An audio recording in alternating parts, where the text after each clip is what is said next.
Okay, let's get a strong opinion right out of the way right now here. I think that Crash Bandicoot 1 was the best remaster out of the trilogy. Yeah. No, that's the general consensus, I think. I looked for Torna SFM porn. It doesn't exist. Out of curiosity, not because Yeah. you're into that. I am of a inquisitive mindset. Is that the word? That's the word. And I needed to know if it existed. And we just need to know. These are the questions we ask ourselves at night. And it didn't exist. And quite frankly, I'm a little disappointed that the furry community has not hopped onto that. Even though I don't want that, I am disappointed it doesn't exist. They'll hop on they'll hop on Sonic the Hedgehog, who really isn't like Torna is designed in such a way that like people you can kind of see like yeah she's like attractive. Sonic looks like a stick figure with a big head. Not that we just say she's designed that way. Not that I find her attractive. Me neither. Me neither. You know that like. I had this, wait, hold on, quick 5-second story. Yesterday, my aunt was over, and I walked in. I was like, "How are you?" She was like, "Good," and you. And I had to stop myself from laughing hysterically. I can't deal with that because I have not really a similar story, but I have this Swedish friend on Snapchat, and she's like,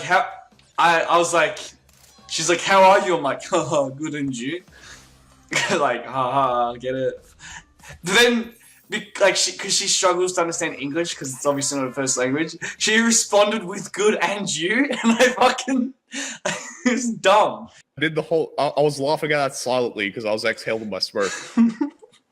We don't smoke. I've never even seen a cigarette. I don't even know what a cigarette is. What the fuck is a cig? So the next Crash game they're gonna remaster. You have 5 seconds. 5. Crash Team Racing. Because if you go to the comments of any Crash Bandicoot post, it's always like, I hope they remaster Crash Team Racing next. It's better than all the other games, and it's like, okay. Majority vote of everyone. I'm a greedy fuck. I want them to finish Twin Sanity. I want the full. Yeah, I want like Twin Sanity 2.0. It's like not Twin Sanity Remastered, but it's 2.0, whereas all the content was meant to have originally. Like the whole thing is, I feel like the new engine they made and like the way that Crash has a flow, I feel like it would fit a Twin Sanity game. It would.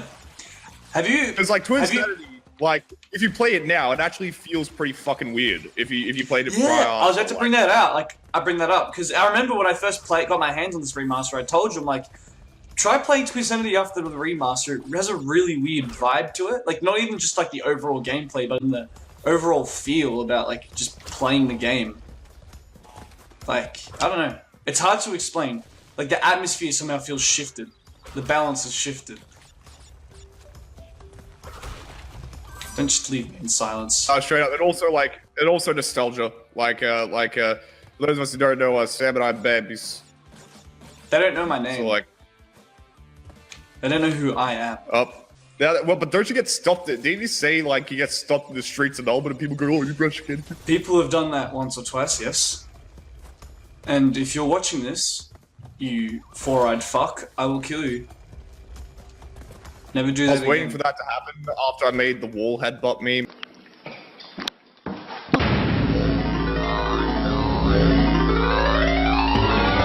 Sony Computer Entertainment Europe presents. And it didn't. Upsetting. This.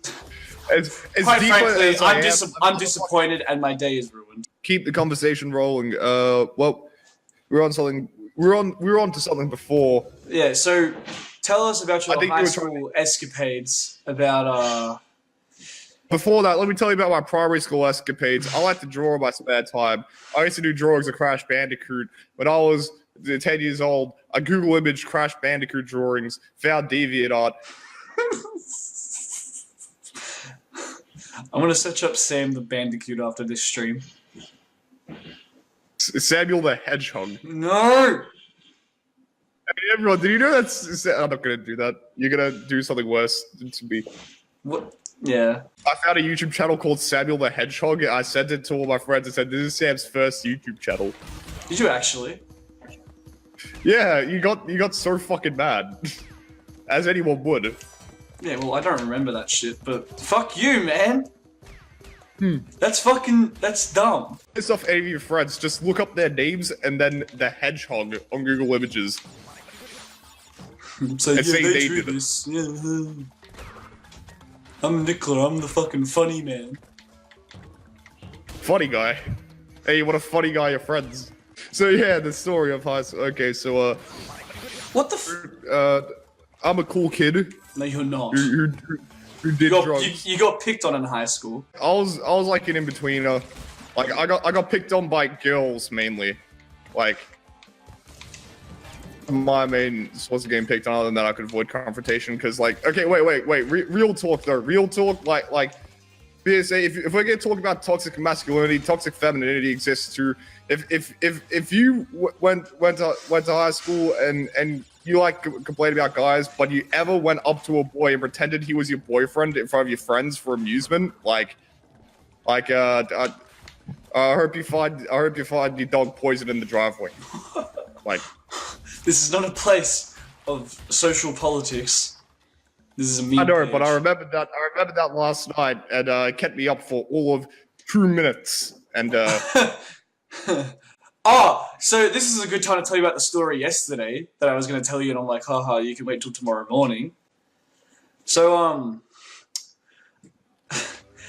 I just finished work, and it started to rain, but I was walking home because I can't drive by myself yet, and parents work full time, blah, blah, blah.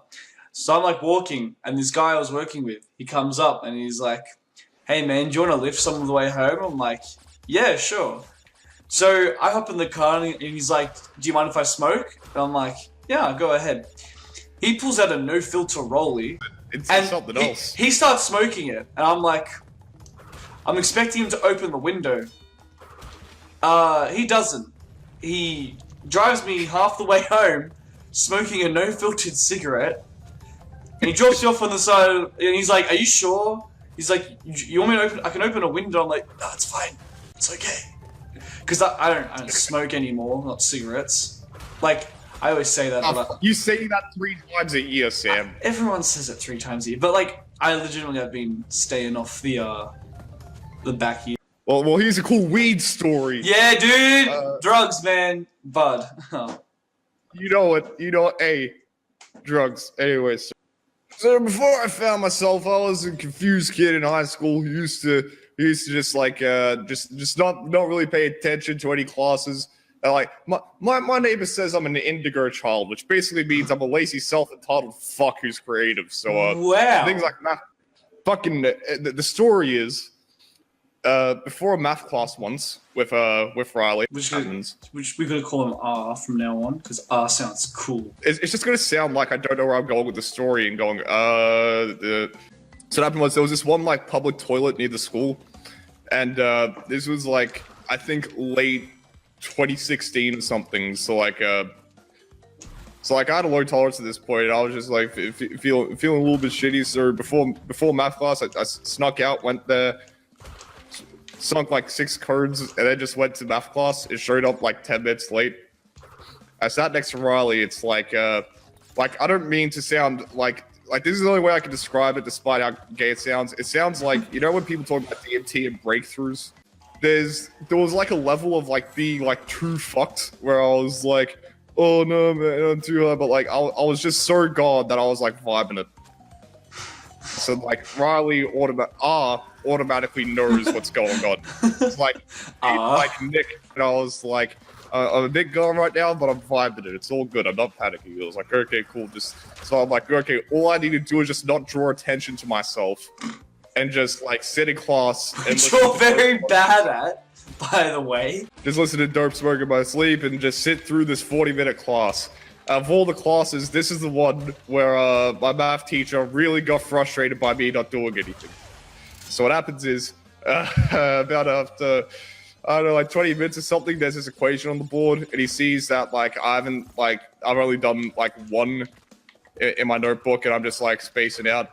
So he goes, Nicola, why don't you answer the question on the board? So I go up, and I'm standing there, and to give you an idea, this teacher, Mr. C, let's call him, Mr. C was like this. He's like, he looks like a burn victim because he's old. Like he's like this like frail looking guy, but he doesn't look weak. He's like intimidating. He's like that's his demeanor. And he's there. He's like, Nick, answer this question on the board.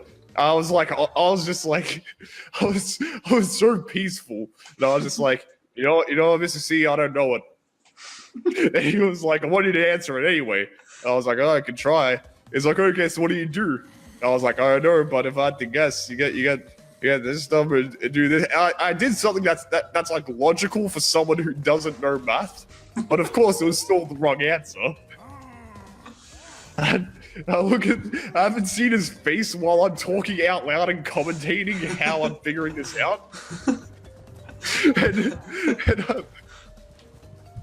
And I turn around after I'm done, and I have this semi-proud look at my face, and he looks at me more pissed off than he's ever been. And like, there were like kids in this class who purposely push him to his limit, but me, like, I aggravated more than any of them. So he just did like a very loud exhale, and he did this rant in my face, like just a few inches away from it, like not yelling, but that very stern talk where it's almost yelling.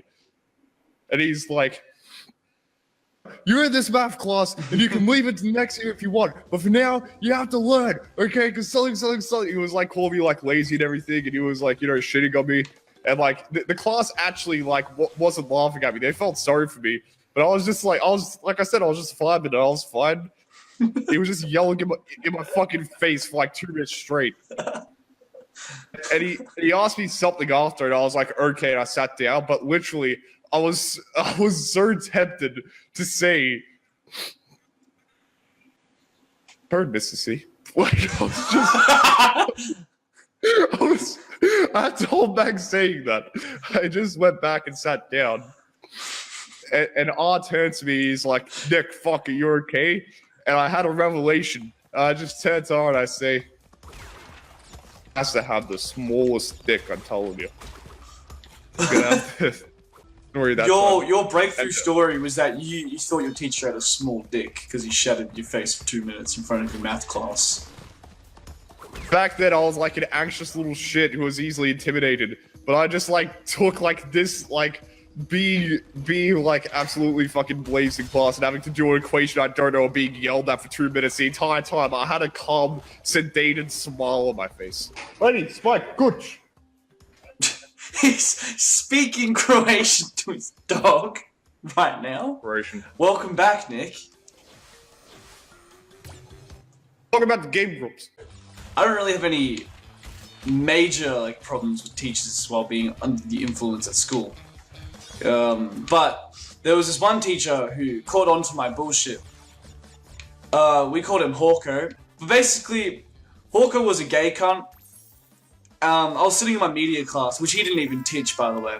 Explain how he's a gay cunt. Like, was there so he wore hipster sweaters. He vapes. He was a wrestling announcer, and for some backstory into that, he was doing his job with his one chick who was wrestling, and he was just being a sexist fuck the entire time. So he had to like do a match with her. So he had to wrestle her, and he lost. He was booked as the heel, so he got beaten by the woman. Yeah. Which he deserved because he's another gay cunt. And like, there's this photo of him on Instagram, and like they call him the Vape Master, and he's doing a photo shoot of him vaping.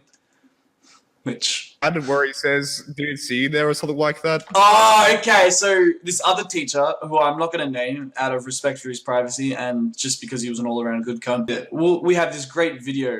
He had this great video of Hawko that Hawko uploaded to YouTube, which was a promotion for his wrestling thing that he took down because it starts off with him singing "I'm on the road again," and so he's like, "I'm on the road again," and then he looks at the camera. While he's driving, it's pretty fucking obvious. He already knows. Like, there's no illusion about it. And he's like, yeah, he's got like a dash cam, and he turns and he's like, "Oh, hey, didn't see you there." And that's it. Like, that's really the only. I have a serious question here. Is this like a proper ad with like a good camera, or did he Proper like ad. film this on his phone or something? Well, yeah, no, he filmed it with his phone, but it was a proper ad for his wrestling announcement shit. It was so bad, like you had to know this guy to find it that bad, because it doesn't really sound that bad just telling you about that. I mean, maybe it does. But basically, from that point onwards, if you sang that song around him, he would lose his mind. Because like all the students just gave him shit because no one fucking liked him.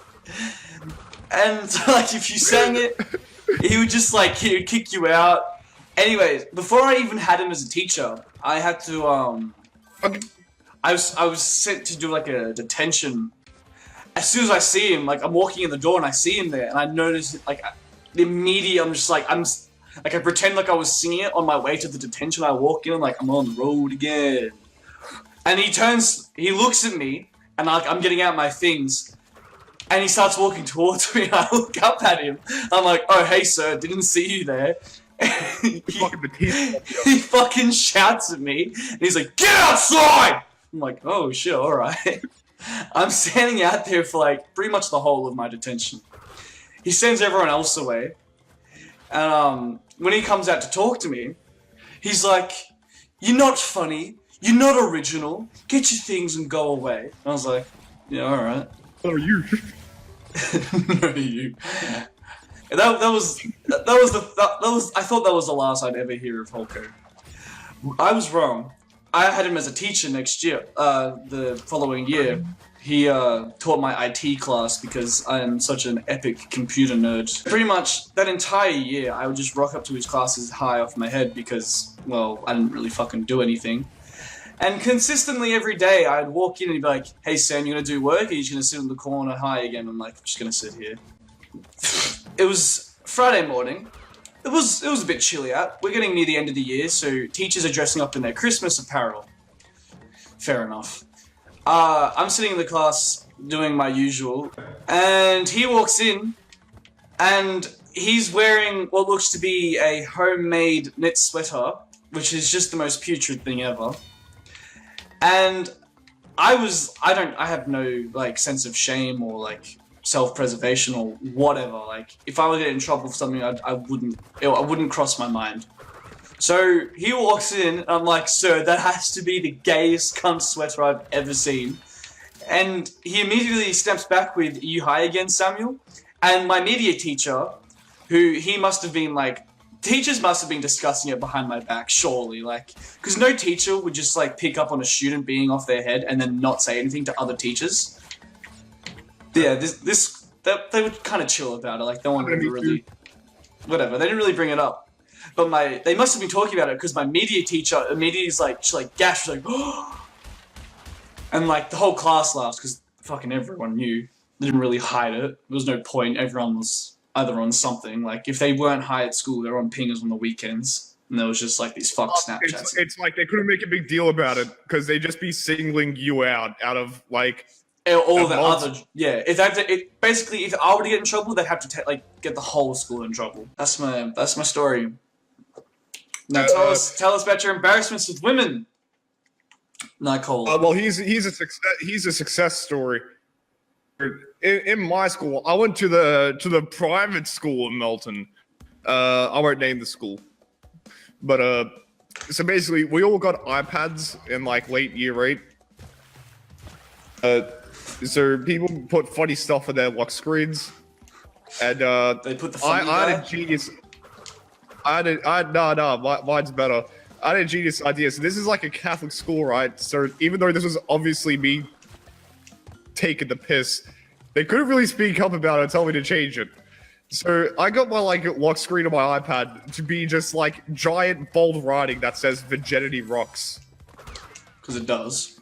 It's like almost every teacher, like at one point, needs to help you out with stuff on your iPad. So they'd all see that. I went to school like in year 11 for like a few months, literally just because this girl was moving to school and I thought I had a shot, and I did. We were sort of keeping it hush hush, but like people started finding out, and teachers would like reference that we were like a unit, and I was like, okay, absolute unit. You want to be a bunch of nosy cunts? Fine then. Okay, so after I lost my V card, I changed my lock screen to something else. Around with like holding the girl's hand at lunchtimes and stuff. So like I could only like, of course, like they couldn't say anything, but like I could only assume. Surely they knew. Tell us a failure story, because you got a lot of those, and they never get like boring. Can I tell you about the time we were waiting for you to come out of your house and we stole a cat? Oh no! What happened was this one time, I snuck out, and I couldn't change into my Doc Martens because I'd be heard walking out of the house. And, oh no, my dogs! Not my dogs! Like I just snuck out of the house and I was walking by. Fuck! And, like my neighbors have like caught me like sneaking out before it snitched. Dog Didn't know exactly what the car looked like. So when I was walking, I was holding him, and then suddenly the car that I didn't know was my left started driving next to me and speeding up. Far away, so I thought I could outrun it if I went around the corner. Yeah, we fucked with you so bad. Yeah, I was freaking out, especially because like in the area that I live in, there's been drive-by shootings from randoms. So like it was a mix of like, this is either a neighbor gonna snitch for me or it's a drive-by shooter or something, and then it started speeding up and following me. And to quote Sam, I look like a kid holding my teddy bear. Because you had your skateboard or something, didn't you? I was holding my Doc Martens. I couldn't put them on yet. Yeah, because I told him to fuck with you because you were like, I'm coming out. I'm like, wait, drive up past his house. And we're waiting for you to come out. And I'm like, I told you to walk to the end of the street. So you start doing that. And I tell my mate to start driving up behind you or something, like start chasing you. And you start running like you're panicking. Like your arms are up in the air. Like we turn our headlights on, like he's like revving his engine and just like speeding towards you. And you fucking bolt the fastest I've ever seen you run because you just didn't know the car. Oh, holy shit. Like, with running stories, like I'm a shit runner, but I could, you know, underrated saying people can run for survival. And this one time, I went to Woodgrove. It's a shopping center in Melton. And my friend and I like got dropped off by my mum, and he realized that he forgot his wallet, and we're gonna see a film, and then when he realized it, my mum started driving off. You know that scene in the first Spider-Man film when he's running after the bus? That God. I ran literally faster than you saw me that night. Like I was just like running down the fucking sidewalk, like almost shoving people out of the way, and everyone was staring at me, and I was going, "Mom! This Mom!" is really a testament to how much like where your priorities are. You care more about getting your friend's wallet than your like self-preservation. Because we were chasing you, didn't know. Like we could have been like actual drive-by shooters, but you will run faster just to catch up to your mum. Viewers dropping again. We need a good fucking tale. Actually, you know what? How about like a topic of debate? So me and you are gonna argue about something. What's something we disagree on? Recently, I saw The Shining recently. I think that film fucking sucks. I have never seen The Shining. I'm a fan of Kubrick. It was like the last one of his big films I hadn't seen yet. Yeah. And like I always like look at lists of like ranking or reviews and stuff. I've heard a lot of people say like Clockwork Orange is like pretentious and just for edgy kids, but The Shining is actually really smart. And I watched The Shining and I was like, this is the opposite. Like I think there's an actual fucking conspiracy that people just want to like The Shining because when it came out, it was actually panned by critics. It got 2 Razzie nominations. You know what a Razzie is? I have no idea what a Razzie is. The set of the Oscars. Once a year, there are these things called the Razzies, which are for the worst fucking films ever. That's good as. But like, in short, my problem with The Shining is like, it goes for too fucking long. It goes for 2 hours and 20 minutes, and I love slow burners that have suspense. But like, here is that, you know how people shit on jump scares, and they say that like, oh, it's too easy. Well, yeah, because doesn't necessarily mean you're scared. It's the body's like natural reaction. Suspense too. Like this film, they say it's so suspenseful. No, it's too suspenseful. It misses the mark. It goes for too fucking long. It's like You know how like okay, so you've seen like the Treehouse of Horror episode where they make fun of The Shining? No, I haven't. No, I'm shit. Well, my argument is if you've seen that, you don't need to see The Shining. Literally all the best shots in that film are just replicated there, and the rest of The Shining are just people walking around and making small talk. That's my It's favorite. like, but like it's not good small talk either. It's like bad acting, and like Jack Nicholson is like overacting the entire film. It's something people would make fun of Nicolas Cage for. Like the moment he enters the hotel, he immediately becomes insane. Good on him. And like, fucking with the suspense argument, it's like, okay, so you know about the red rum bit? Oh, Nick, who doesn't know about the red rum bit? Well, the only one who doesn't fucking know. Anyways, I don't know what the red rum bit is. basically, they have a kid who's like autistic, and he's just annoying. And Is this and the he real talks reason you to hate The his finger. Shining? You relate to it too much? Anyway, kid talks to his finger like it's an imaginary friend, and it's overdone. Even worse is so there's this like one twist in the film where the kid gets like the whole plot is like the hotel's possessed. They slowly start getting like fucking possessed and shit, and the kid's going like red rum, red rum. He's literally saying it like that. It's literally a shot of the kid's face saying it. Now, if he said it once or twice, it'd be stupid. What the fuck?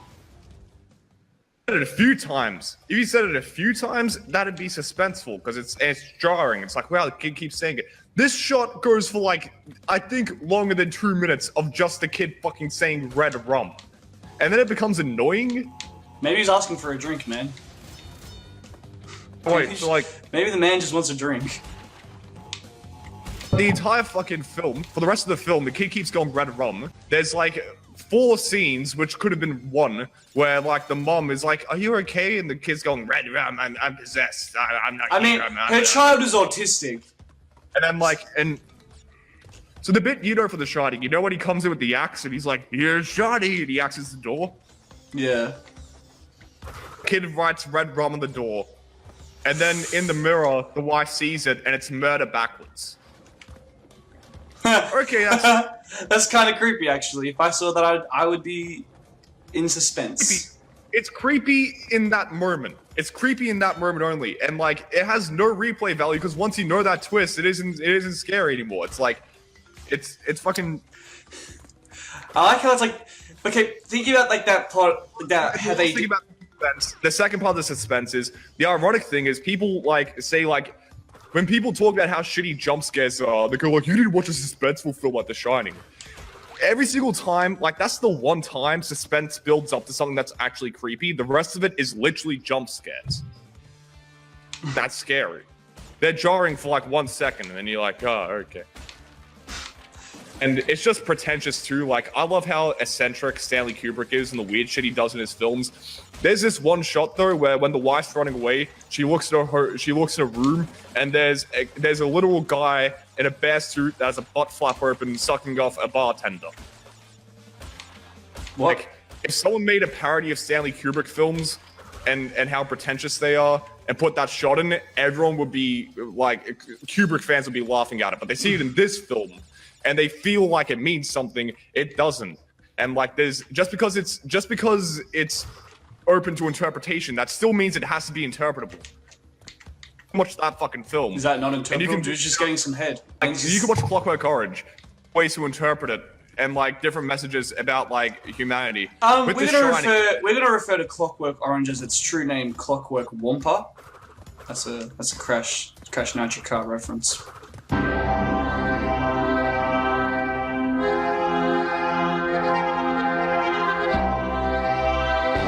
For those of you who are uneducated. So like this is the very last thing I'll say. It's like with The Shining, it's like, so you know about how Kubrick's like the deep director who does really complex shit and there's always hidden meanings in his films. With The Shining, it's like, here's one of the biggest theories. It's about the Native American genocide. Excuse me? At the beginning of the film, odd people try to look for shit. At the beginning of the film, they mention it's buried on a native Indian burial ground. The caretaker is showing them the kitchen. There's a can of food with a Native American on it. That's it. It's like that's as far as it gets. It's like that's really deep and meaningful. I don't know what you're talking about. I don't know how you could miss such important detail. Kooks who think. Then there's a bunch of kooks who thinks it's about how Stanley Kubrick directed the moon landing, and that's just a conspiracy theory. People who go, no, the Native American theory is wrong. It's actually about the Nazis in World War II. And like, it's like, and there's a twist at the end that I won't get into, but like the twist at the end isn't even that good.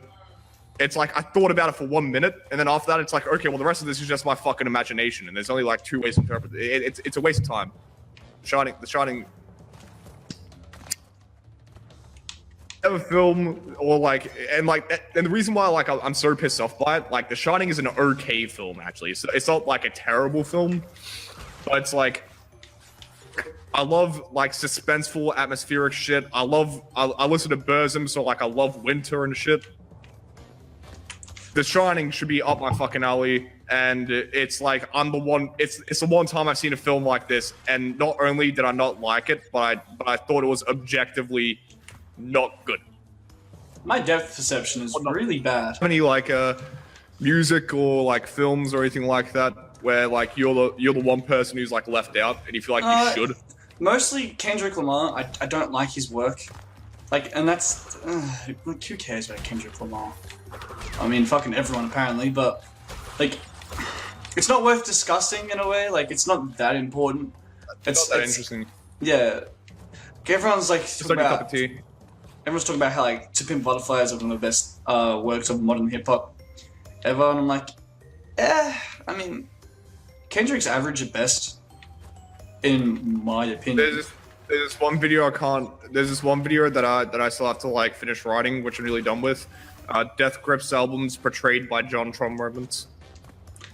What?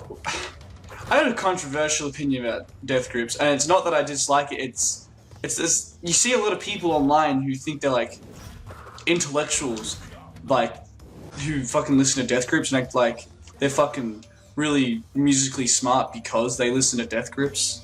What's with that? Could you explain that? I don't think you're smart because you listen to Death Grips. I think Death Grips in itself is smart, and because it's very artsy, of course you're gonna have pros, people pretending to like it or people that make a bigger deal out of it. Like the reason why this happens is Death Grips is like, I'll just focus on like ex-military, okay? Their first record with Guillotine and Tachyon and stuff. It's, you know how like hip hop used to be a thing where your parents wouldn't let you listen to it? And it used to be like in the Ronald Reagan era, like the 80s and 90s and shit of it. It's like when people were like blaming gangster rap for everything. And nowadays it's like at a kid's 12-year-old birthday party, they'll play like some shit about bitches and hoes. I don't fucking know the name of that many. Good. I can't think of one, but Death Grips is the first like hip hop project at the time in 2011 that actually felt like really new and like dangerous and like a bad influence thing. And it's like an ode to like punk. It's like what they did was the sampling on that album is something that a lot of people would feel smart to get, because like let's say the song Clink. They sample Black Flag's Rise Above.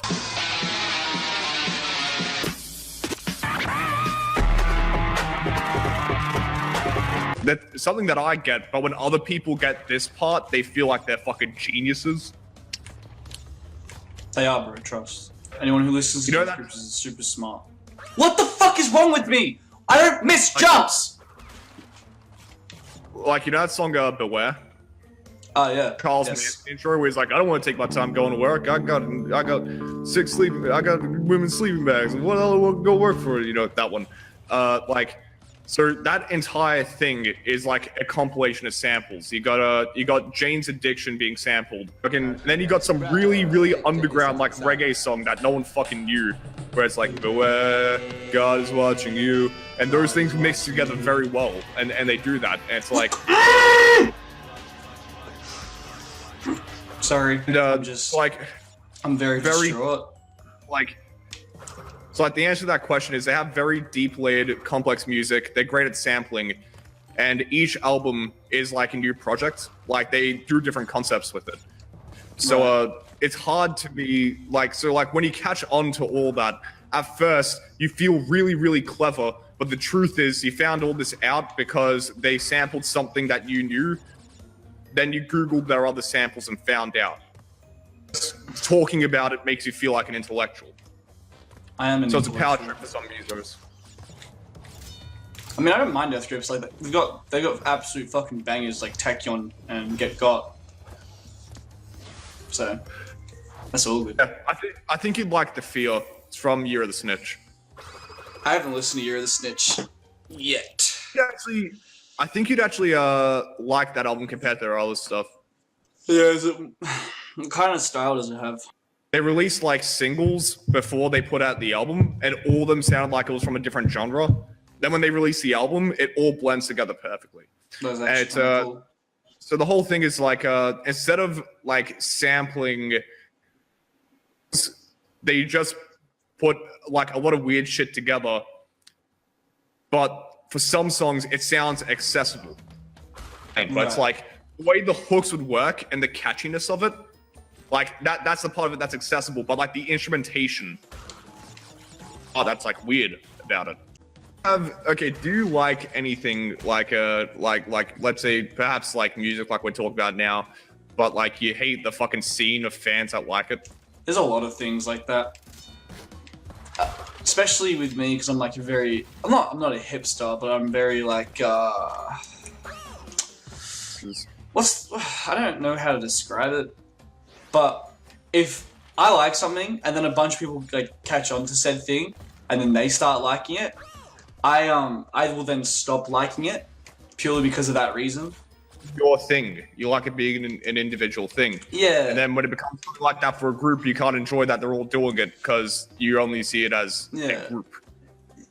It kind of strips away the individuality of it. Like, I don't know. It makes it kind of less special. Like, so I was into Claro long before anyone fucking knew who she was. And yes, I'm gonna pull the whole I knew her before you did, but fucking then everyone ever was just like, oh my god, Clara is such a queen. I wanted to shit in my mouth and fart on my nose, and I can't like Clara anymore. And then like once I stopped like liking her music, her as a person then becomes detestable as well, purely because I just can't handle being associated with the fan base. Commented, hip hop is trash, hard rock and heavy metal. That's a fucking Death Grips, you idiot. Anyway, sir. Last thing about Death Grips too, like another point that I have, like the reason why this whole intellectual try-hard behavior happens is when you're someone, the whole thing is like Death Grips is something where like I like sort of grew up with it from like early mid high school onward. So like when you get home and you've had like a shit day and you're tired of being nice to everyone, you can listen to it. It's like a release. And then you can listen to it when you're older and you can actually like you can analyze it and find out a bunch of stuff about it. And your taste can change. So, like when you have people who like that's their behavior when they listen to music and they find something on a level of Death Grips, and then they find like people that are talking about music, they're free to talk aggressively and snobbishly about it. Fair enough. Nothing to add. That's like that. I think that's my thesis on why Death Grips fans are like that. But a lot of Death Grips fans are good. You know? No, a lot of them are chill. It's just occasionally whenever I put any opinion on music on my actual like Facebook, like the kind of shit posty account, I always get some like Death Grips fanatic who thinks he's like God's gift on music. One of the reasons why like I love Frashante so much is it's pure. Like it's actually something where it has like those two albums of his that I listened to from the 90s and shit, like the really weird ones. It's like everyone that recovering from heroin or some shit. Yeah, when he was the first one was when he was diving into it. The second one was when he was trying to detox. Everyone who listens to it, like there's a good amount of people that listen to that. Hey. John Frusciante doesn't detox, bro. He takes a tolerance break. He's actually been sober for nearly 20 years. He's ready to do it again. He's preparing himself for the best fucking trip ever. I don't know what you're talking about. But Heroin just stopped affecting him, so he's like, I'm gonna detox for a bit. I'm like, I'm he did so much of it. Everyone who listens to it, like, they're all very, like, pure. Like, no one's, like, really snobbish and uppity about it. It's because no one knows who Like, he is. but it's not a thing where, like, only 1,000 people listen to it. Like a lot of people listen to it, but, like, it's one of the best fan bases I've seen. Like, they're all just really nice, and they talk about, like, how it makes them feel better and stuff. Like, I just associate with dumb shit, so I'm always putting, like, the dumb shit, like, fan bases. About, like, interests. When people misinterpret why you enjoy it. With Frashante and stuff, like, a bunch of people, like, think, oh, he just listens to it because it glorifies drugs. The opposite. I mean, drugs are It's cool. like, the reason why, like, I love Frashante and that period of music isn't because, oh, well, when he made music when he was clean, he wasn't on drugs. It's like, no, it's like things like addiction and mental illness and darkness. It's like, it's listening to him then great because you see someone who's in like a worse state than you are in, and they're like completely fucked, but they're trying to get out of it, and he did. Not because he's taking a tolerance break. Don't be silly. John Frashante is gonna make an Instagram account. He's gonna post a photo of a needle in his arm saying "back on my shit." 2018. The boss too. Yeah. I've told you about that music video, right? No? Second album is actually like a good album that's like a compilation of songs and stuff, but the main reason he released it was he needed heroin money. So like, and then right after that, he finally got clean, and then he felt really bad about it, so like he took it off shelves. But this one song, Life's a Bath, there's this, the music video for it was literally just him shooting up. That's fucking, it's like, that's hardcore as fuck. So like, do people often like misinterpret your interests and stuff? Yeah, Or say like, no, I don't know. Like when people say like, oh, you only like Crash Bandicoot because you're a nostalgia fan. No, it's actually a really good fucking game. No, it's a pretty good game. It's a good game, nice game, pretty game, cool game. I like Crash Bandicoot because I've been playing it since I was 3 years old, and I'm good at it despite this live stream showing a complete lack of ability to play this game to the highest skill level. But I digress. No, I don't really discuss my interests with anyone. Mostly because I don't really share interests. Because, like, as I said earlier, when things start to get popular, I don't find it as special or as intriguing. So then I kind of lose interest in it. So yeah, because then people will ask me like, oh, have you heard of this? And I'm like, I'm such a hipster faggot about it. Like, I knew about that like 2 years ago, bro. What are you talking about? I'm an OG. Do you have any guilty pleasures then? Guilty pleasures. Does Rick and I don't even watch Rick and Morty. Probably once upon a time, Rick and Morty would have been like a guilty pleasure. Like I would have shit on it and still watched the show. I ain't afraid to admit I don't fucking care. I don't watch. It's. Was disappointing. It had some good episodes. The Whirly Durly one and Morty's Mind Blowers. I like the episode where they actually go to the Citadel of Ricks and they kind of like, there's like that one Rick who's like so jacked up and just like good like memories and like sights that like his brain secretes this serum that they then put into like chocolate bars. Yeah, Simple Rick. I thought that was really fucking cool and kind of funny. I thought it was a good allegory for sugar and its contrast to releasing dopamine in our brains when we eat such disgusting things. I mistimed that jump so poorly.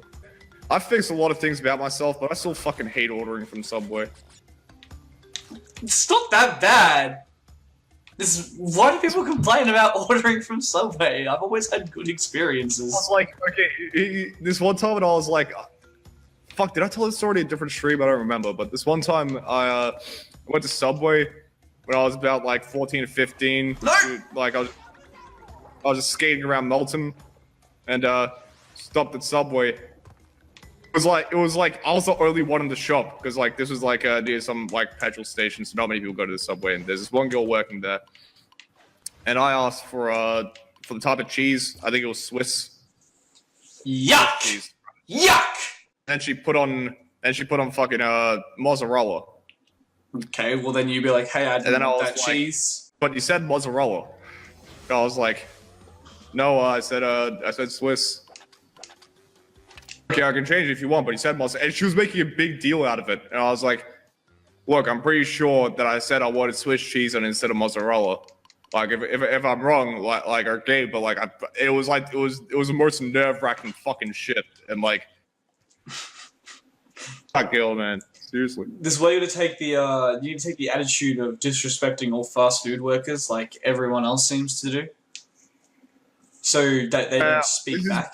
This is where I'm nice to everyone, but once every fortnight I remember that and I think about how much I hate that person and where they are right now and how they're probably specifically them. You don't want them to succeed anymore just because they question you about what cheese you wanted on your sub. Take out my anger on a group when one person fucks it up, like if it's fast food. If that happens, I just think like their life is fucking shit, probably. Like, I wonder what made them. I wonder like what set of circumstances made them act like that day. You know. I'm swapping to Crash Bandicoot 2 because I kept dying in Crash Bandicoot 1. Hey, it's Leo, and you made it all the way to the end of the video.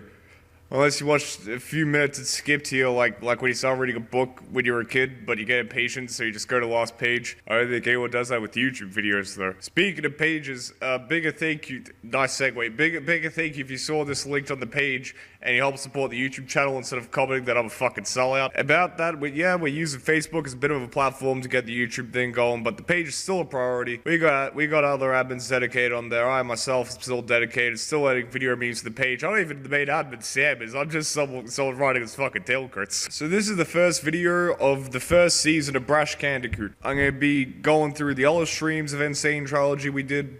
Trilogy, editing this audio clip. I just realized I also said tail curts instead of curtails before that.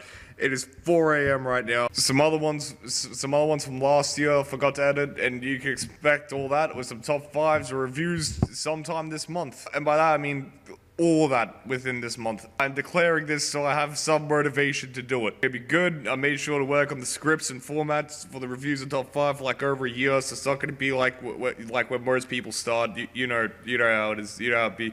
They improve over time for a reason. I'm trying to improve ahead of the game. By not doing anything for a year except writing. So, really, I planned ahead. I even put some thumbnails on the screen for the annotations to previous videos in the channel you might have missed. No Mercy, a Brash play recorded in this garage, even though the streams were recorded in this garage. Except not on a stream, so the mic quality is better with Riley and Ryan. So, you know, other guests who might return soon with some other characters. Another stream Sam and I did, which is also called N Sane Trilogy. For some reason I can explain, just click to figure out, you know. I did not plan an outro for this outro, so have a lovely day, and next time you and your friends talk some shit about YouTube, be like, hey, Brash Candicoot, they're a new YouTube. Especially because of the page, bragging about it. It's the only way I can get girls to like me. It's the only way I can convince my parents to let me do nothing for a year after dropping out, especially them. I expect a lot of results. They think I'm gonna be the next PewDiePie, so like, you know, no big deal. Just make me the next PewDiePie. Thank you.